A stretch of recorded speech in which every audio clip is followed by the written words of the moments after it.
तो आज 28 तारीख को भी देश के कई राज्यों में बैंक बंद रहने वाले हैं। 27-28 दो दिन बैंक बंद रहे क्योंकि आज मंगलवार को छठ महापर्व का आखिरी दिन है। तो बिहार और झारखंड में छठ पूजा की सुबह अर्घ्य देने के कारण यहाँ बैंक बंद रहेंगे। और देखिए कुछ अपडेट छठ पर्व को लेकर, छठ पूजा को लेकर इस बार यूपी के भी कई जिलों में सुरक्षा के अतिरिक्त प्रबंध किए गए हैं। न सिर्फ भारत और यूपी बिहार जैसे राज्यों में, बल्कि देखिए आप ऑस्ट्रेलिया, अमेरिका समेत दुनिया भर के कई देशों में छठ पूजा की बड़ी धूम देखने को मिल रही है। देश की राजधानी दिल्ली में 1300 घाटों पर, तो वहीं मुंबई में 83 घाटों पर छठ पूजा देखने को मिली। मध्य प्रदेश भोपाल में छठी मैया के मंदिर का लोकार्पण भी किया गया। ये छठ महापर्व से जुड़ी कुछ तस्वीरें आप देख सकते हैं। इस दरमियान एमपी भोपाल में छठी मैया के मंदिर का उद्घाटन हुआ और ये वाराणसी के 84 घाटों पर लाखों की संख्या में लोगों ने पूजा की। ये केरल के एर्नाकुलम की तस्वीरें हैं। दिल्ली के भी 1300 घाटों पर छठ पूजा देखने को मिली। और ये देखिए तस्वीर विदेशों की, ऑस्ट्रेलिया के मेलबर्न में छठ पूजा के लिए प्रसाद बनाती महिलाएं। और ये अमेरिका के ह्यूस्टन में संध्या अर्घ्य को लेकर झील को भी सजाया गया। बोर्ड भी लगा जिस पर लिखा है छठ ह्यूस्टन। तो दोस्तों कुछ यूं देश और दुनिया भर में छठ महापर्व की धूम देखने को मिल रही है। कुछ और अलग अलग राज्यों के हालात देखिए आप। उत्तराखंड में भी छठ पूजा के दौरान हरिद्वार, देहरादून में घाटों पर भीड़ लगी। 10 शहरों में संध्या आरती दिया गया। ठंड के बीच नदियों और तालाबों में खड़े रहे लोग। और ये बिहार में छठ महापर्व की तस्वीरें देखिए जरा आप। औरंगाबाद के सूर्य मंदिर में पहुंचे 12 लाख लोग। लाल शेरवानी और साफे में चिराग ने भी अर्घ्य दिया। सीएम नीतीश कुमार भी अर्घ्य देते नजर आए। तो वहीं इधर यूपी में महिलाओं ने डांस किया। कई विदेशी लोग भी छठ देखने पहुंचे। जौनपुर में लेटते हुए घाट पहुंची महिला रवि किशन ने भी सिर पर दौरी उठाई। हालांकि बड़े दुख की बात है दोस्तों, इस छठ महापर्व की खुशियों के बीच कुछ बड़ी दुर्घटनाएं देखने को मिली। देखिए आप, बिहार में अलग अलग घटनाओं में छठ घाट पर 9 लोगों की मौतें हो गई। भागलपुर में अर्घ्य देने से पहले 4 लोग डूब गए। सहरसा, पटना, समस्तीपुर में भी 3-3 और पूर्णिया में 2 लोगों की जान चली गई। छठ पर्व के मौके पर क्योंकि दोस्तों संध्या अर्घ्य दिया जाता सूर्य को, यही वजह है कि घाटों पर और पानी में डूबने की वजह से कई लोगों की मौतें देखने को मिली। इधर उत्तर प्रदेश के चंदौली में भी देखिए छठ पूजा में सेल्फी लेते वक्त एक नाव पलट गई जिसमें 6 लोग डूब गए। अभी तक एक की लाश मिली है। वहीं इधर संत कबीरनगर, मऊ, गाजीपुर और बलिया में भी एक की जान जाने की खबर है। देखिए जरा छठी मैया के इस महापर्व पर ये कुछ दुख भरी दास्तान देखने को मिली। उत्तर प्रदेश के मुख्यमंत्री योगी आदित्यनाथ बोले कि आप खातिर छठी माई से आशीर्वाद मांगत आनी। यूपी लखनऊ में उन्होंने अर्घ्य दिया और कमर तक गोमती नदी के अंदर उतरी व्रती महिलाएं भी। 2 किलोमीटर लेटते हुए भी पहुंची एक महिला, जिसकी अनोखी भक्ति देखने को मिली। और दोस्तों छठ महापर्व पर आज 28 अक्टूबर को कुछ जगहों पर तो सार्वजनिक अवकाश भी रहेगा। स्कूल, कॉलेज, सरकारी दफ्तर वगैरह बंद रहेंगे। जैसे यूपी कानपुर महानगर में कंप्लीट छुट्टी घोषित की गई है। लोक आस्था के महापर्व छठ पूजा के मौके पर प्रशासन की तरफ से ये अवकाश घोषित किया गया है। तो छठ महापर्व पर लगभग 36 घंटे से कई महिलाएं निर्जला व्रत रख रही है। तो फिर बीती शाम को अस्ताचल सूर्य को अर्घ्य देकर माताओं बहनों ने अपने व्रत का पारण किया। और अस्ताचल गामी सूर्य को अर्घ्य देने के साथ ही छठ का तीसरा दिन कुछ यूं संपन्न हुआ। अब आज छठ पर्व का चौथा दिन रहेगा। इस दरमियान उषा अर्घ्य का समय रहेगा। 4 दिनों तक चलने वाले इस छठ महापर्व का आखिरी दिन आज संपन्न होगा और सुबह उगते सूरज को अर्घ्य दिया जाएगा व्रती महिलाओं द्वारा। ठीक है, तो आप सभी देशवासियों को छठ महापर्व, छठ पूजा की ढेर सारी हार्दिक शुभ मंगल कामनाएं। और चलिए आगे बढ़ते हैं अपन खबरों में। देखिए पहली बड़ी खबर किसान भाई लोगों को लेकर अपडेट आ रहा। पीएम किसान सम्मान निधि योजना की 21वीं किस्त अगले महीने नवंबर में जारी होगी। प्रधानमंत्री नरेंद्र मोदी करीब 10 करोड़ किसानों के खाते में 2-2 हजार रूपए ट्रांसफर करेंगे। इस योजना के तहत आपको पता होगा हर साल किसानों को 6-6 हजार रूपए दिए जाते हैं केंद्र सरकार की तरफ से। तो इस योजना की अगली किस्त को लेकर केंद्रीय कृषि मंत्री शिवराज सिंह चौहान ने कहा कि जल्द ही किसानों के खातों में ये 2 हजार रूपए की अगली किस्त जमा कर दी जाएगी। सभी राज्य सरकारों से अपील है कि वे आधार सीडिंग और ई-केवाईसी समेत अन्य औपचारिकताएं पूरी करके रखें। चलिए अगला अपडेट आ रहा कि देश में पहली बार होगा घरेलू आय का सर्वे। फरवरी 2026 से इसकी शुरू होने की संभावना है। केंद्र सरकार हमारे देश में पहली बार इस तरह का सर्वे करने जा रही है। अगले साल फरवरी में नेशनल हाउस होल्ड इनकम सर्वे किया जाएगा, जिसमें हर घर की आय का पूरा हिसाब किताब लिया जाएगा कि हर घर में कितने लोग रहते हैं, वो क्या करते हैं, उनकी आय के स्रोत क्या हैं और कौन कितना कमाता है। तो ये सर्वे करेगी हमारे देश में सरकार। इसका उद्देश्य है आर्थिक असमानता और गरीबी का स्तर हमारे देश में कितना है, इस बात का पता लगाना है ना। चलिए अगली खबर देखिए। यूएस यानी अमेरिका की यात्रा पर अब और सख्ती बढ़ती जाएगी। अब अमेरिका आने जाने वाले हर गैर नागरिक की खींची जाएगी फोटो। नया बायोमेट्रिक सिस्टम भी लागू हुआ। अमेरिकी सीमा शुल्क और सीमा सुरक्षा CBP ने अपने बायोमेट्रिक ट्रैकिंग सिस्टम का बड़ा विस्तार करने का ऐलान किया है। चलिए खबर देखिए, देश की राजधानी दिल्ली में अब बाहर के गेयर BS6 मानक वाणिज्य वाहनों के प्रवेश पर 1 नवंबर से ही रोक रहेगी। प्रदूषण को कम करने के लिए दिल्ली सरकार ने आदेश जारी किया है और एक सर्वे रिपोर्ट भी सामने आ रही है। देखिए दिल्ली NCR में हर 4 में से 3 परिवार प्रदूषित हवा के चलते स्वास्थ्य समस्याओं से परेशान है। हालिया रिसर्च और ऑनलाइन सर्वेक्षण में पता चला। देखिए जरा आप। चलिए अगली खबर देखिए, उत्तर प्रदेश में अब मुस्तफाबाद का नाम होगा कबीर धाम। मुख्यमंत्री योगी आदित्यनाथ ने यूपी के लखीमपुर खीरी में विरासत के सम्मान का संदेश दिया और इस दरमियान सीएम योगी ने बड़ा ऐलान किया। उत्तर प्रदेश में ये एक और जगह का नाम बदल दिया है। अब कबीर धाम के नाम से जाना जाएगा मुस्तफाबाद को। आधिकारिक तौर से इसके नाम परिवर्तन की घोषणा कर दी है सीएम योगी ने। चलिए स्टूडेंट के लिए अपडेट आ रहा, CBSE ने बदल दिया पूरा पैटर्न। प्राइमरी के बच्चों को अब करना होगा ये काम, कोई भी शॉर्टकट नहीं चलेगा। अगर आप भी रट्टा मारकर पढ़ाई करते हैं, काम चला रहे हैं तो जरा रुक जाइए, क्योंकि नई शिक्षा नीति 2020 को लागू करने के लिए CBSE टीचिंग मॉड्यूल में भी ये प्रमुख बदलाव करने जा रहा है। नई परीक्षा का कुछ यूं तरीका होगा जिसमें CBSE का कहना है कि काबिलियत पर फोकस रखा जाएगा। ओपन बुक एग्जाम सिस्टम भी शुरू किया जाएगा जल्दी CBSE की तरफ से। तो कक्षा 3री, 5वीं और 8वीं के लिए ये CBSE की ओर से कुछ नई गाइडलाइंस जारी की गई है, जिसकी डिटेल भी आप देख सकते हैं स्क्रीन पर, है ना। चलिए अगला अपडेट देखिए, भारतीय हॉकी के 100 साल पूरे होने के मौके पर अगले महीने 7 नवंबर को पूरे देश में लगभग 7,800 मैदानों पर एक साथ महिला और पुरुष हॉकी मैच खेले जाएंगे। ये भी खेल मंत्रालय की बहुत ही अनोखी पहल है। इस ऐतिहासिक आयोजन को हॉकी राजस्थान ने करौली में आयोजित साधारण सभा में मंजूरी दी है और इस दरमियान नया Guinness book of world record भी बनेगा कि पूरे देश में एक साथ हॉकी खेला जाएगा ना। चलिए अगली खबर देखिए, रूस ने किया दुनिया की पहली न्यूक्लियर मिसाइल का टेस्ट। राष्ट्रपति व्लादिमीर पुतिन बोले कि इसे कोई नहीं रोक सकता। आखिरकार अमेरिका, चीन समेत दुनिया के कई देशों के बीच जो खींचातानी चल रही है, इसके मद्देनजर रूस ने दुनिया को दिखाई अपनी परमाणु ताकत। असीमित रेंज वाली मिसाइल का सफल परीक्षण किया है रूस ने और ये दुनिया की पहली न्यूक्लियर पावर्ड मिसाइल है जिसका टेस्ट रूस ने किया। बताया जा रहा है कि इसकी रेंज अनलिमिटेड रहेगी, तभी तो मैंने आपको बताया था असीमित रेंज होगी, अनलिमिटेड। ये दावा किया जा रहा। रूसी राष्ट्रपति पुतिन बोले कि इसे कोई भी डिफेंस सिस्टम नहीं रोक सकता है और ये दुनिया की पहली न्यूक्लियर पावर्ड यानी परमाणु ऊर्जा से चलने वाली क्रूज मिसाइल है। इसका नाम रखा रूस ने बुरवेस्तनिक 9M739, जिसका सफल परीक्षण भी कर लिया गया है और ये भी दावा किया जा रहा है कि इस मिसाइल की रेंज अनलिमिटेड रहेगी। Amazing right. चलिए अगली बड़ी खबर देखिए दोस्तों, उत्तर प्रदेश, मध्य प्रदेश, बंगाल समेत इन 12 राज्यों में आज से शुरू होगा SIR। आज रात से ही फ्रीज हो जाएगी वोटर लिस्ट भी। जी हाँ, आज रात ठीक 12 बजे से SIR का दूसरा चरण शुरू होने जा रहा और नई मतदाता सूची अब 7 फरवरी को जारी की जाएगी। राजस्थान, मध्य प्रदेश, उत्तर प्रदेश समेत देश के 12 राज्यों में आज से ही ये SIR होने जा रहा, जो 7 फरवरी तक कंप्लीट होगा और अगले साल चुनाव वाले बंगाल, पश्चिम बंगाल में SIR होगा, लेकिन असम राज्य में SIR नहीं होगा। और देखिए इस SIR के दौरान कब होगा और इसमें वोटर को क्या करना होगा। तो SIR के दौरान BLO, BLA वोटर को एक फॉर्म देंगे, तो उस फॉर्म को भरकर वोटर को उन्हें ये जानकारी मैच करवानी है। अगर 2 जगह वोटर लिस्ट में उनका नाम है तो एक जगह से कटवाना होगा। अगर वोटर का नाम वोटर लिस्ट में है ही नहीं तो जुड़वाने के लिए भी फॉर्म भरना होगा और संबंधित डॉक्यूमेंट्स देने होंगे। बाकी जो 18 साल से ऊपर के नए वोटर्स हैं उनको जोड़ा जाएगा इस SIR के जरिए। जिन लोगों की मृत्यु हो चुकी है उनके नाम डिलीट किए जाएंगे वोटर लिस्ट से, है ना। SIR का मेन मकसद ही यही होता है, स्पेशल इंटेंसिव रिवीजन। SIR का फुल फॉर्म ये होता है ना। तो यूपी, बंगाल समेत 12 राज्यों के तकरीबन 51 करोड़ वोटर्स का पुनरीक्षण होगा, पुनः जांच होगी उनकी वोटिंग लिस्ट के नाम में, है ना। अच्छा, SIR के लिए अधिकारियों का ट्रांसफर भी नहीं कर सकती राज्य सरकारें। इसी यानी इलेक्शन कमीशन के कंट्रोल में रहेंगे अफसर। ये भी नया आदेश जारी हुआ और इसके अलावा SIR की घोषणा के ही दिन पश्चिम बंगाल में बड़ा प्रशासनिक फेरबदल देखा गया। 200 से ज्यादा अफसरों के तबादले किए ममता बनर्जी सरकार ने। और जैसा कि मैंने आपको बताया, असम राज्य में ये SIR नहीं होगा। इसके पीछे वजह ये है, चुनाव आयोग का कहना कि असम में नागरिकता से जुड़े नियम थोड़े अलग हैं, तो यहाँ SIR प्रक्रिया अलग तरीके से चलेगी। यही वजह है कि फिलहाल असम में ये SIR नहीं होगा ना। ओके, और चलिए आगे बढ़ते हैं अपन खबरों में। देखिए सोने चांदी के भाव पर बड़ी खबर आ रही कि सोने चांदी के दाम में एक बार फिर से गिरावट देखने को मिली है। सोना 441 रुपए घटकर 1,21,077 रुपए प्रति 10 ग्राम पर पहुंच चुका है, जबकि चांदी भी 2,002 रुपए तक और घटी।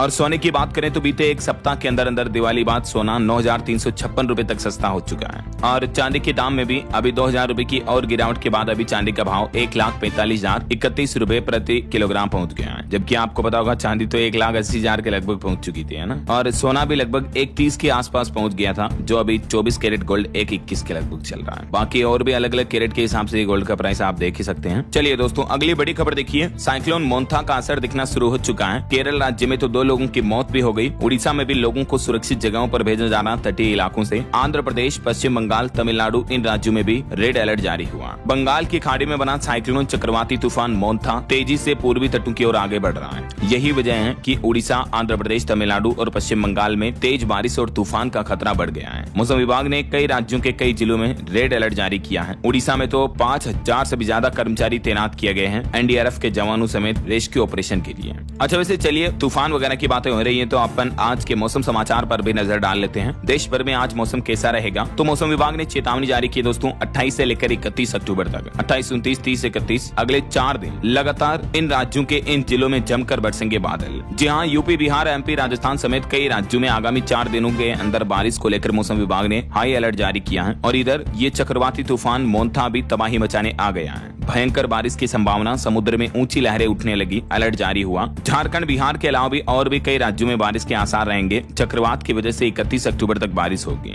28 से लेकर 31 तारीख तक पश्चिम बंगाल में भी अलर्ट जारी हुआ। बिहार में भी बारिश की चेतावनी है। महाराष्ट्र, गुजरात के अलावा भी और भी कई राज्यों में बारिश का सिलसिला दिखेगा, जैसे कोंकण, गोवा, इन राज्यों में भी हल्की फुल्की बारिश की संभावना है। और दक्षिण भारत के राज्यों में तो बारिश होगी ही। केरल, कर्नाटक, जनम, तटीय आंध्र प्रदेश, रायलसीमा और तमिलनाडु के कई हिस्सों में भारी बारिश की संभावना है। और अभी इस मौसम में आ रही बारिश की वजह से कई राज्यों में किसान भाई लोगों की फसलें भी काफी बर्बाद हो गई। राजस्थान, मध्य प्रदेश समेत कई राज्यों में किसानों की फसलों में मक्का की, मूंगफली की फसलें खेतों में ही गीली हो गई। कुछ किसानों की फसलें जो निकलवा ली गई है, उनका भी पशुओं का चारा जो खेतों में ही पड़ा था वो भी गीला हो चुका है। तो भारी नुकसान हुआ किसान भाई लोगों को। मैंने आपको देखिए दोस्तों, उत्तर प्रदेश में भी चक्रवाती तूफान का खतरा बढ़ेगा। पूर्वांचल में भी 29 से 31 अक्टूबर तक गरज चमक के साथ बारिश का अनुमान है। मौसम विभाग का कहना है कि 25 दिन बाद अब जाकर उत्तर प्रदेश में मौसम बदला। यूपी के झांसी में तेज बारिश देखी गई। लखनऊ, कानपुर, कांसे में भी बूंदाबांदी हुई। और अगले 3 दिन उत्तर प्रदेश में मौसम की स्थितियां कुछ ऐसी ही देखने को मिलेगी। वैसे तो हमारे देश भर के सभी राज्यों से मानसून विदा हो चुका है, लेकिन अभी भी सबसे बड़ा सवाल यह है दोस्तों कि आखिर इतनी भारी बारिश अब कहां से आ रही है। अगले 4 दिन में देश के 15 राज्य भीगेंगे और बेमौसम बरसात का किसानों की फसलों और सर्दियों के मौसम पर भी गंभीर असर देखने को मिलेगा। इस बेमौसम बरसात से फसलों को कितना नुकसान हुआ देखिए आप। एक तो धान की, गेहूं की बुआई में देरी से हर दिन 40 किलो गेहूं का नुकसान होगा किसानों को। और अभी चने की फसलों को जरूर फायदा होगा, लेकिन और ज्यादा बारिश हो जाती है तो उन फसलों को भी खतरा है। चावल के भंडारण में दिक्कत होगी। और एक सवाल ये कि क्या इस बारिश के बाद ठंड ज्यादा पड़ेगी। तो जी हाँ, एक्सपर्ट मानते हैं कि अच्छी बारिश से ठंड भी अच्छी पड़ती है, क्योंकि बारिश से जमीन का तापमान ठंडा हो जाता है, जिसकी वजह से ठंड का मौसम भी जल्दी शुरू होगा और इस बार ठंड भी ज्यादा देखने को मिलेगी, है ना। कुछ और राज्यों की स्थितियां देखिए आप। राजस्थान के 7 जिलों के लिए 28 अक्टूबर तक का दिन कठिन रहेगा। भारी बारिश की चेतावनी है। बाकी फिर राजस्थान में भी बीते दिन भी देखिए 15 जिलों में बारिश देखी गई। उदय सागर बांध के 2 गेट खोले गए। मतलब देख रहे हो, अभी बेमौसम बारिश में ही इतना पानी आ गया कि बांधों के गेट खोलने पड़ रहे हैं। बूंदी में 4 इंच से ज्यादा वर्षा पानी, 8 डिग्री तक तापमान में गिरावट देखने को मिली एक ही दिन में। आज 28 अक्टूबर को भी दक्षिण भारत के इन सभी जिलों में येलो अलर्ट की चेतावनी है। और कल 29 अक्टूबर को भी इन जिलों में बारिश की चेतावनी जारी की है मौसम विभाग ने। और परसों 30 अक्टूबर को भी राजस्थान के इन जिलों में भीलवाड़ा, राजसमंद, चित्तौड़गढ़, पाली, डूंगरपुर, उदयपुर, सिरोही, जालौर वगैरह में बारिश देखने को मिलेगी, है ना। अच्छा, अब देखिए मध्य प्रदेश में भी फिर से बदला मौसम का मिजाज। 4 दिन होगी बारिश। कई जिलों के लिए येलो अलर्ट जारी किया है। मध्य प्रदेश में भी मौसम ने एक बार फिर से करवट ले ली है। चक्रवात मोन्था के चलते ही राज्य में 31 अक्टूबर तक कई जिलों में भारी बारिश की संभावना जताई गई है। देखिए आप, मध्य प्रदेश में भी 79वीं बार तवा डैम के गेट खोले गए। एमपी के गुन्ना में पक चुकी मक्का की फसलें भी खराब हुई। श्योपुर में खुले में रखा गया किसानों का धान भी भीग गया। ये देख सकते हैं मध्य प्रदेश के 8 जिलों में आज भी तेज बारिश का अलर्ट है। और कल 29 अक्टूबर को भी 4 जिलों में तो येलो अलर्ट रहेगा और बाकी कई जिलों में हल्की बारिश की चेतावनी रहेगी, है ना। और पहाड़ी राज्य हिमाचल प्रदेश में देखिए शिमला से ठंडी हुई ऊना, सोलन की रातें। मैदानी इलाकों में कम हो रहा रात का तापमान। केलांग का तापमान तो -0.1 डिग्री तक पहुंचा। तो ये देश भर में अलग अलग राज्यों में मौसम के हालात चल रहे हैं। वैसे दोस्त सब्सक्राइब करके बेल आइकन जरूर दबा दीजिएगा और इस वीडियो पर एक लाइक और शेयर भी जरूर कर देना, ताकि आपको रोजाना की ताजा खबरें भारतीय शेयर बाजार में सेंसेक्स 567 अंक चढ़कर 84,779 पर बंद हुआ। निफ्टी में भी 171 अंक की बढ़त देखी गई। भारत की टॉप 10 कंपनी में से 7 की वैल्यू लगभग 1.5 लाख करोड़ रुपए तक बढ़ी है। सरकारी बैंक और शेयरों के लिए भी अच्छी खबर है। FDI लिमिट 49% तक करने की प्लानिंग में है सरकार, ये भी रिपोर्ट सामने आ रही है। वही देखिए अमेजोन कंपनी ने भारत से ई-कॉमर्स निर्यात में $20 अरब का बिजनेस का आंकड़ा पार किया। और और एक रिपोर्ट आ रही कि अमेरिकी टैरिफ के बाद भारत ने चीन को एक्सपोर्ट बढ़ाया। अप्रैल सितंबर में 22% बढ़कर 74,000 करोड़ रुपए तक पहुंच चुका है। पहली बार डिस्प्ले एक्सपोर्ट किए गए। वहीं जापानी बाजार निक्केई पहली बार 50,000 के पार पहुंचा, जिससे ग्लोबल मार्केट में अच्छी तेजी की उम्मीद है। और देखिए वोडाफोन आइडिया को सुप्रीम कोर्ट से राहत मिली। केंद्र सरकार को AGR ड्यूज पर पुनर्विचार करने की इजाजत दी गई। उसके बाद वोडाफोन आइडिया का शेयर भी 10% तक चढ़ा। और सेबी का प्लान देखिए, डेट मार्केट में निवेश पर अब डिस्काउंट मिलेगा। सेबी का प्रपोजल है कि महिलाओं, सीनियर सिटीजन और रिटेल निवेशकों को बॉन्ड खरीदने पर भी छूट दी जाएगी। और अदानी ग्रुप का प्लान देखिए, अदानी ग्रुप में अमेरिकी फर्मों का भी निवेश होगा। LIC के अलावा एथेन इंश्योरेंस और DZ बैंक समेत 5 कंपनियों ने करीब $25 करोड़ लगाए हुए हैं। वैसे अडानी एनर्जी सॉल्यूशंस का दूसरी तिमाही में मुनाफा 21% तक घटा, रेवेन्यू में कुछ बढ़ोतरी हुई है। वहीं अदानी समूह दिग्गी पोर्ट में महाराष्ट्र में 42,500 करोड़ रुपए का अतिरिक्त निवेश करेगा। एक MOU पर भी हस्ताक्षर हुए हैं। और देखिए डिफेंस PSU के शानदार क्वार्टर रूप के नतीजे रहे, 120% डिविडेंड का भी ऐलान किया। ओके, और चलिए आगे बढ़ते हैं अपन खबरों में। मार्केट अपडेट्स के बाद कुछ और इंपोर्टेंट न्यूज देख लेते हैं फटाफट से। देखिए देश के 53वें चीफ जस्टिस बनेंगे justice Suryakant. CJI BR Gavai ने नाम की सिफारिश की, 14 महीने का होगा कार्यकाल। और साउथ के एक्टर विजय कुमार की जो भगदड़ रैली में जिन लोगों की मौत हो गई थी, उन भगदड़ पीड़ितों के परिवारों से मुलाकात की विजय ने 37 परिवारों के घरों तक पहुंचे। मद्रास हाईकोर्ट ने भीड़ कंट्रोल के लिए 10 दिन में SOP बनाने का भी निर्देश दिया। और खबर है सुप्रीम कोर्ट के CJI पर जूता फेंकने वाले पर अवमानना कार्रवाई नहीं होगी। सुप्रीम कोर्ट ने कहा कि वकील को महत्व न दें, ऐसी घटनाएं रोकने के लिए गाइडलाइन बनाने पर विचार करें। वहीं खबर देखिए, महाराष्ट्र में ATS ने आतंकी गतिविधियों में शामिल शख्स को पुणे से गिरफ्तार कर लिया। बैन संगठन से जुड़े होने का भी आरोप है। दिल्ली पुलिस ने भी 47 लाख का ट्रेडिंग स्कैम करने वाले 3 आरोपियों को गिरफ्तार किया, जो चीनी हैंडलर को देता था निर्देश। और खबर है दोस्तों, दिल्ली दंगा मामले में सुप्रीम कोर्ट ने दिल्ली पुलिस को 2 सप्ताह का वक्त देने से इनकार कर दिया। इस मामले पर अगली सुनवाई अब 31 अक्टूबर को ही होगी, इसी महीने। अच्छा वैसे सुप्रीम कोर्ट के फैसलों से जुड़े कुछ और अपडेट देखिए फटाफट से। देखिए एक तो स्टूडेंट के इस तरह के मामलों पर सुप्रीम कोर्ट ने सरकार से पूछा कि इन घटनाओं पर कंट्रोल करने के लिए क्या किया। केंद्र सरकार से 8 सप्ताह में जवाब मांगा सुप्रीम कोर्ट ने, और ऐसी घटनाओं को रोकने के लिए नए नियम बनाने को भी कहा है। तो सुप्रीम कोर्ट ने अब सरकार से जवाब तलब भी किया, क्योंकि हमारे देश में स्टूडेंट्स और किसान ही इस तरह के कदम सबसे ज्यादा उठाते हैं। और ऐसे कदम उठाने के पीछे स्टूडेंट के लाइफ में एक बड़ी वजह होती है, academic stress, forced career choice, educational institute, ragging and bullying, भेदभाव, आर्थिक समस्याएं, बदलती पारिवारिक संरचना, इमोशनल नेग्लेक्ट, सामाजिक उदासीनता और मानसिक विकार का पता नहीं चलना। ये ढेर सारे रीजन होते हैं कि स्टूडेंट डिप्रेशन में चले जाते हैं, तनाव में, स्ट्रेस में आकर, एंजाइटी में इस तरह के कदम उठाते हैं ना। तो ये भी सुप्रीम कोर्ट ने सरकार को एक बार फिर से फटकार लगाई, जवाब मांगा। और इसके अलावा देखिए आप, हमारे देश में स्ट्रीट डॉग मामले पर भी सुप्रीम कोर्ट बोला कि देश की छवि खराब हुई। बंगाल और तेलंगाना राज्यों को छोड़कर सभी राज्यों के मुख्य सचिवों को सुप्रीम कोर्ट ने तलब किया। इस मामले पर भी अगली सुनवाई 3 नवंबर को होगी। आवारा डॉग्स के मामलों पर सुप्रीम कोर्ट के जस्टिस का कहना कि ये कुत्तों के काटने की घटनाएं लगातार बढ़ रही हैं, जिससे हमारे देश की छवि खराब हो रही है। तो इन पर कुछ न कुछ कार्रवाई होनी चाहिए ऐसा। अब देखते हैं आगे 3 नवंबर को सुप्रीम कोर्ट क्या फैसला सुनाता है। और फिलहाल देखिए अगला अपडेट, राजस्थान के अजमेर पुष्कर में जो पशु मेला लग रहा, इसमें देखिए 15 करोड़ का एक और घोड़ा आया। 5 साल का बादल 285 बच्चों का बाप है। 800 किलो का भैंसा और 16 इंच की गाय भी पहुंची है। ये पशु मेला तो यहाँ पर देश भर से अलग अलग जानवर आते हैं, अलग अलग खूबियों के, और काफी महंगे भी होते हैं। ये काला घोड़ा जो आप देख पाएंगे, ये 15 करोड़ का घोड़ा शाहबाज नाम का, ये काफी आकर्षण का केंद्र बना हुआ है। और ये 5 साल का घोड़ा बादल जो अब तक 285 बच्चों का बाप बन चुका। देखिए जरा,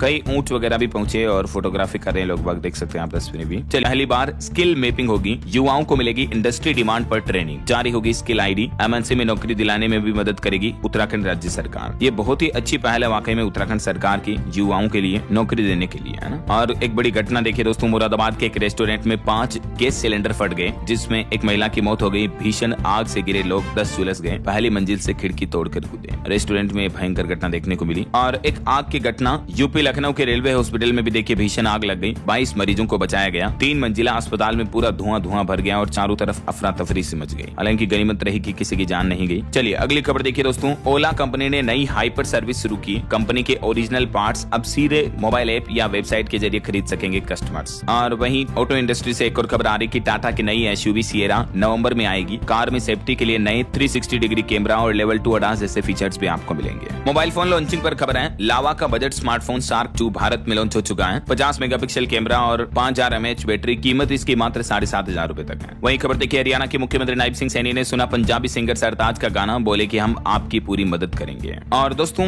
1 नवंबर से हमारे देश में कई सारे नए नियम भी लागू होने जा रहे हैं। तो इन अयोध्या में राम मंदिर का कंस्ट्रक्शन पूरा हो चुका है। परकोटे के 6 मंदिर बने, जटायु और गिलहरी की मूर्ति भी लगाई गई। PM मोदी अब 25 नवंबर को राम मंदिर पर ध्वज लगाएंगे। राम मंदिर के टॉप शिखर पर ये ध्वजारोहण का आयोजन होगा 25 नवंबर को। पीएम मोदी के आगमन से पहले बन रही है आरसीसी रोड भी। रेड और येलो जोन के लोगों की भी पहचान हो रही है। चलिए खबर देखिए, उत्तराखंड में हुआ सांसद खेल महोत्सव का शुभारंभ। मुख्यमंत्री पुष्कर सिंह धामी ने कहा कि प्रदेश में 23 खेल अकादमियां की जल्द ही स्थापना की जाएगी। वहीं हिमाचल के मुख्यमंत्री सुखविंदर सिंह सुक्खू आज से दिल्ली दौरे पर हैं। 5वीं बार केंद्रीय वित्त मंत्री से मिलेंगे। लोन लिमिट समेत कई अहम मुद्दों पर बातचीत होगी। और देखिए, केंद्र सरकार ने मैन्युफैक्चरिंग सेक्टर में एक बड़ा फैसला लिया। 7 नए इलेक्ट्रॉनिक्स प्रोजेक्ट्स को सरकार की मंजूरी मिल चुकी है। 5000 से ज्यादा युवाओं को, लोगों को रोजगार मिलेगा इससे, क्योंकि ये जो 7 नए प्रोजेक्ट हैं, इनकी लागत है लगभग 5500 करोड़ से भी ज्यादा का निवेश होगा, जिनसे अच्छे खासे रोजगार के अवसर पैदा होंगे। देख सकते हैं आप इस प्रोजेक्ट के बारे में ज्यादा डिटेल भी। आत्मनिर्भर भारत की दिशा में केंद्र सरकार का ये बड़ा कदम है। खास करके इलेक्ट्रॉनिक्स और IT सेक्टर को इससे बूस्टअप मिलेगा। और वहीं खबर देखिए, बिहार चुनाव को लेकर कुछ अपडेट। राहुल गांधी और तेजस्वी यादव 29 अक्टूबर को ज्वाइंट रैली करेंगे। आज प्रियंका की जनसभा भी होगी। महागठबंधन का मैनिफेस्टो भी आज ही जारी होगा। प्रधानमंत्री नरेंद्र मोदी भी 2 नवंबर को बिहार के आरा, मजोवा हवाई पट्टी पर जनसभा को संबोधित करेंगे। बाकी सभी राजनीतिक पार्टियों की बिहार चुनाव को लेकर जोरों शोरों से तैयारियां चल रही हैं। कुछ अंतर्राष्ट्रीय न्यूज अपडेट देखिए दोस्तों। कंबोडिया और थाईलैंड के बीच शांति समझौता हुआ। अमेरिकी राष्ट्रपति डोनाल्ड ट्रंप और अनवर इब्राहिम की मौजूदगी में खत्म हुआ सैन्य गतिरोध भी। वहीं बांग्लादेश ने भारत के पूर्वोत्तर राज्यों को अपना हिस्सा दिखाया। मोहम्मद यूनुस ने पाकिस्तान आर्मी जनरल को विवादित नक्शा गिफ्ट किया। ये देखिए हरकतें आप। ये वो किताब जिस पर गलत नक्शा छपा हुआ था, जबकि बांग्लादेश का वास्तविक नक्शा ये है। वहीं खबर है, नॉर्थ कोरिया के supreme leader Kim Jong Un से मिल सकते हैं अमेरिकी राष्ट्रपति डोनाल्ड ट्रंप। मीटिंग फिक्स कर रहे दोनों देशों के अधिकारी आज जापान के सम्राट से मिले थे अमेरिकी राष्ट्रपति। और इधर खबर आ रही कि चीन अमेरिकी सोयाबीन की खरीद फिर से शुरू करेगा। 100% टैरिफ भी नहीं लगाएगा अमेरिका। दोनों देशों के बीच ट्रेड डील का फ्रेमवर्क भी तय हुआ। और वहीं खबर आ रही कि ट्रंप पर उल्टी पड़ी H1B वीजा की चाल। लोकल कर्मचारियों को नहीं मिल रही नौकरी। जो ट्रंप ने H1B वीजा को लेकर कुछ सख्त नियम लागू किए थे ना, तो अब उन नियमों की वजह से अमेरिका के ही लोग परेशान हो रहे हैं। देखिए जरा। वहीं खबर है, भारत ने निकाला टैरिफ का तोड़। अमेरिका से कच्चा तेल खरीद कर तोड़ा 3 साल का रिकॉर्ड। रूस जो कि भारत का सबसे बड़ा कच्चा तेल सप्लायर बना हुआ है, जो कुल आयात का 1/3 हिस्सा है। इस बीच इस महीने अक्टूबर में अमेरिका से भी भारत ने कच्चा तेल आयात 2022 के बाद सबसे उच्चतम स्तर पर किया। ये भी डेटा आप देख सकते हैं कुछ।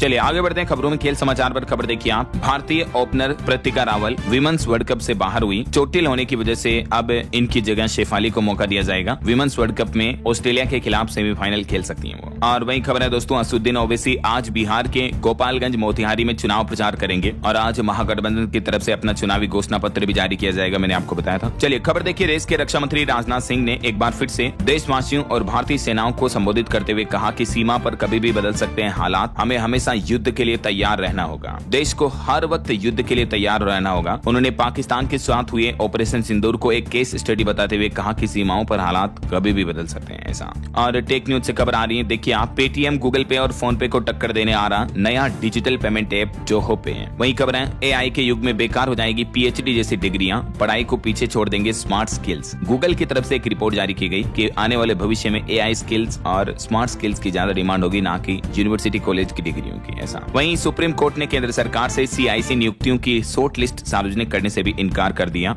और खबर आ रही, दक्षिण अफ्रीका भारतीय कार कंपनियों की नई मंजिल बनी। अब होगी स्थानीय मैन्युफैक्चरिंग की शुरुआत भी। दक्षिण अफ्रीका में गाड़ियां बेच ही नहीं रही हैं, बल्कि वे यहां मैन्युफैक्चरिंग में भी बड़ा निवेश कर रही हैं भारतीय कंपनियां, महिंद्रा, टाटा मोटर्स वगैरह। और देखिए, दिल्ली के एक UPSC एस्पिरेंट्स की इस घटना का मामला सामने आ रहा कि उसकी लिव इन पार्टनर ने ही उसकी जान ली थी। अभी ये लड़की बोल रही कि मोबाइल से अश्लील वीडियो डिलीट नहीं कर रहा था, इसलिए पहले मार दिया, फिर घी तेल शराब डालकर उसको जला भी दिया। देखिए जरा। हालांकि वैसे अभी इस लड़की को अरेस्ट कर लिया है और इसके साथ में 2 ये और इसके एक्स बॉयफ्रेंड वगैरह भी थे, इनको भी अरेस्ट कर लिया। ये वो लड़का दोस्तों, दिल्ली के गांधी विहार इलाके में 6 अक्टूबर को एक फ्लैट में इसकी जली हुई लाश मिली थी, तो इसका केस सुलझ गया। इस पूरे मामले की गुत्थी सुलझ गई है। ये मैडम जी हैं जो इनकी गर्लफ्रेंड थी, यही इसके पीछे घटना के जिम्मेदार है। बताया जा रहा है कि कत्ल से पहले इसने क्राइम वेब सीरीज देखी, फोरेंसिक साइंस की छात्रा थी, फिर साजिश रची। अपनी ही किताबों से सजाई UPSC छात्र की चिता। अमृता ने प्रेमी के शव को बेड पर लिटाया, फिर डाली शराब, घी और फिर जला दिया। छात्र का नाम था रामकेश मीणा और लड़की का नाम अमृता चौहान। क्या कहोगे दोस्तों आप ऐसी घटनाओं के बारे में? कमेंट करके बताइएगा जरूर। चलिए फिलहाल आगे बढ़ते हैं खबरों में। देखिए आप, यूपी काशी के रुद्राक्ष सेंटर में 28 तारीख को होगा, आज ही मतलब, साहित्यकार पद्मश्री पंडित मनु शर्मा पर केंद्रित किताब अग्निरथ का सार्थक का लोकार्पण। वहीं भूकंप पर खबर आ रही, उत्तराखंड के चमोली में महसूस किए गए भूकंप के 2 झटके, 2 सेकंड तक हिली धरती। 3.5 के लगभग तीव्रता रही। गनीमत रही कि जानमाल का नुकसान नहीं हुआ।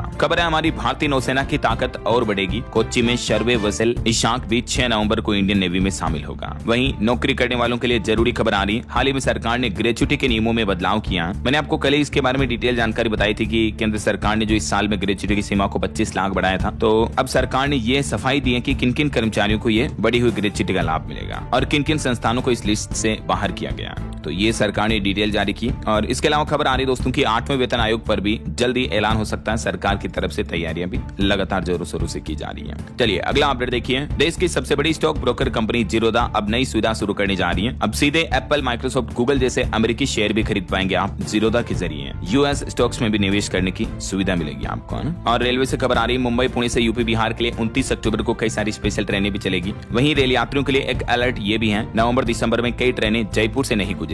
और देखिए एनसीआर में इस शहर में एक महीने में 26 सड़क हादसे हुए हैं और हैरानी की बात यह है कि एक ही जगह 9 लोगों की मौत हो गई। पलवल की बात हो रही है जहां सितंबर का ये डेटा आप देख सकते हैं। एक ही मुंडकट्टी पॉइंट पर 9 लोगों की जान चली गई। वजह सड़कों के रखरखाव की कमी, अवैध कट और गलत दिशा से वाहन चलाना। चलिए खबर आ रही है, हरियाणा में 11 तरह की गंभीर बीमारियों का इलाज अब सरकारी अस्पतालों में हो पाएगा। डॉक्टरों ने जताई सुविधाओं में कमी पर भी चिंता, लेकिन हरियाणा सरकार ने कुछ नई बीमारियों को गवर्नमेंट हॉस्पिटल में इलाज के लिए सुविधाएं शुरू कर दी है। वहीं हरियाणा में महिलाओं के लिए भी कुछ खबरी है। मुख्यमंत्री नायब सिंह सैनी इस दिन जारी करेंगे लाडो लक्ष्मी योजना की पहली किस्त भी, और इस किस्त के तहत हरियाणा राज्य की हर एक पात्र महिला को 21 रुपए सीधे बैंक खाते में भेजे जाएंगे। हरियाणा दिवस के मौके पर ये पहली किस्त जारी की जाएगी 1 नवंबर को। जब इसे हरियाणा में इस योजना से महिलाओं के जुड़ने पर एक खबर आ रही कि राशन कार्ड कटने के डर के नाम से लाडो लक्ष्मी योजना के लिए भी अप्लाई नहीं कर रही महिलाएं। तो अब सरकार ने इसके आवेदन की तारीख भी बढ़ाई है, 31 अक्टूबर कर दी है। तब तक पात्र महिलाएं इसके लिए आवेदन कर सकती है। ठीक है, चलिए यूपी के कुछ अपडेट देखिए दोस्तों। उत्तर प्रदेश में अब 7 मीटर चौड़ी सड़कों पर भी लग सकेंगे छोटे उद्योग। एमएसएमई नीति में बड़े बदलाव की तैयारी की है यूपी की योगी सरकार ने। और उत्तर प्रदेश में मुख्यमंत्री सामूहिक विवाह योजना के तहत 4 नवंबर को होगी शादी, एक दूजे के होंगे 1200 जोड़े भी। वहीं देखिए वक्फ संपत्ति में रह रहे लोगों को अब सर्कल रेट से देना होगा किराया। अवैध कब्जेदारों पर भी होगी कार्रवाई। उत्तर प्रदेश में नया आदेश जारी हुआ। और यूपी की इस चीनी मिल पर योगी सरकार का चाबुक चला। 20,000 किसानों को गन्ना बकाये के 103 करोड़ रुपए नहीं देने पर एक्शन लिया, और एक्शन लेते हुए इस मिल में गन्ना पेराई पर भी रोक लगा देने का आदेश जारी कर दिया। सीधा पहले किसानों का पेमेंट होगा, उसके बाद आगे का काम होगा ऐसा। वहीं देखिए यूपी श्रावस्ती के भी 26 क्रय केंद्रों पर होगी 45,000 मीट्रिक टन धान की खरीद। और यूपी में बिजली कनेक्शन लेना अब महंगा होगा। स्मार्ट मीटर का फिक्स चार्ज जोड़कर अब खर्च करने होंगे कुल 6,000 रुपए के लगभग स्मार्ट मीटर की फीस है, और दूसरे चार्ज मिलाकर अब 8,000 रुपए जमा कराने होंगे। वहीं खबर है उत्तर प्रदेश में 10 लाख किसानों को फ्री दिए जाएंगे सीड्स, मिनी किट भी, बाकी को आधे दाम पर मिलेगा बीज वगैरह। ओके, और चलिए आगे बढ़ते हैं खबरों में। देखिए आप कुछ स्टेट न्यूज अपडेट देख लेते हैं फटाफट से। राजस्थान के हर वोटर का होगा वेरिफिकेशन एसआईआर की तरह बिहार के जैसे ही। वहीं राजस्थान में अब एक जैसी यूनिफॉर्म और राष्ट्रगान गाना अनिवार्य होगा। राज्य भर के सभी प्राइवेट और सरकारी स्कूलों में शिक्षा मंत्री ने यह बड़ा आदेश जारी किया है। राजस्थान के सरकारी और निजी स्कूलों में अब एक जैसी यूनिफॉर्म होगी, यानी एक जैसी ड्रेस होगी। टीचरों की भी यूनिफॉर्म तय की जाएगी। बच्चा स्कूल पहुंचा या नहीं, पेरेंट्स को इसकी सूचना मिलेगी। राजस्थान की शिक्षा पद्धति में बड़ा बदलाव करने की तैयारी कर रहे हैं राजस्थान के शिक्षा मंत्री मदन दिलावर।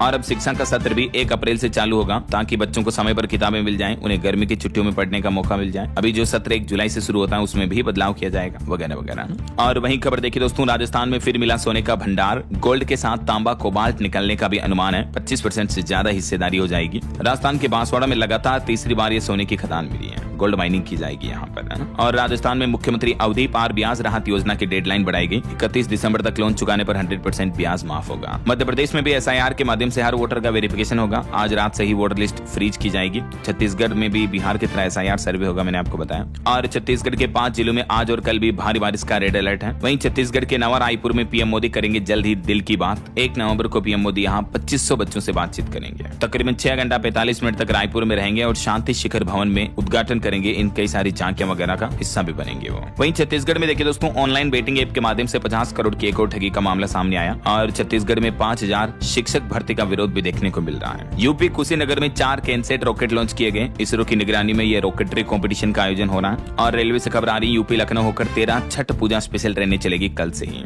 उत्तर प्रदेश में वैसे आज से एसआईआर होने जा रहा है। लगभग बताया जा रहा है कि 1,30,00,000 वोटर्स के नाम कर सकते हैं इस एसआईआर के जरिए। संदिग्धों की पहचान की जाएगी। और बिहार गया जी में छठ घाट के लिए फ्री ई रिक्शा सेवा भी शुरू हुई। ओके, और एजुकेशन पर खबर आ रही, 7,993 स्कूलों में इस साल 0 स्टूडेंट एनरोलमेंट हुए। चौंकाने वाली रिपोर्ट जारी की गई, देख सकते हैं आप शिक्षा मंत्रालय की तरफ से खुद। और अंत में दोस्तों आज के राशिफल पर नजर डालते हैं। देखिए 2 नवंबर तक 8 राशियों के लिए अच्छा समय रहेगा। अब ये पूरा सप्ताह मेष राशि वालों को प्रमोशन मिलेगा। कुंभ और मीन राशि वालों को भी बिजनेस में फायदा मिलेगा। और भी कुछ अलग अलग राशियों का राशिफल आप देख सकते हैं स्क्रीन पर।